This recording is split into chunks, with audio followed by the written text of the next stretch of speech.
Hrvatska banka već dugi niz godina kreditira poduzetništvo kroz različite programe. Trenutno nudimo sve vrste proizvoda financiranja koje su moguće na hrvatskom tržištu. Tu direktno govorimo o raznim vrstama kreditima, o raznim vrstama garancija, kreditiva.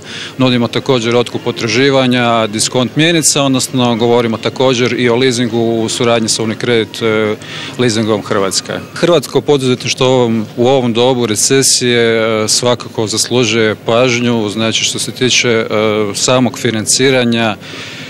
Nudimo velike mogućnosti kroz različite programe, kroz različite nekakve kredite koje mogu biti namjenski, čak govorimo i o kreditima za refinanciranje postojećih obaveza, ali isto tako nudimo i dugoročne i kratkoročne kredite i kredite za trajna obrtna sredstva.